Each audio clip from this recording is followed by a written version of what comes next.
আমার বাবার পৈতৃক সম্পত্তি আছে যা বিক্রি করলে হজ করা ফরজ হয়ে যাবে।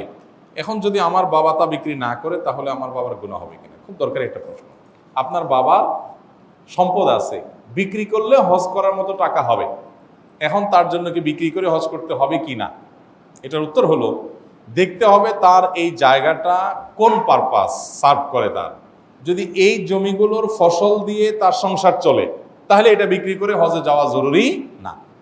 কথা কি বুঝাতে পারছি? এই জায়গার উপার্জন দিয়ে তার সংসার চলে, তাহলে সেক্ষেত্রে এটা বিক্রি করে তিনি হজে যেতে বাধ্য না।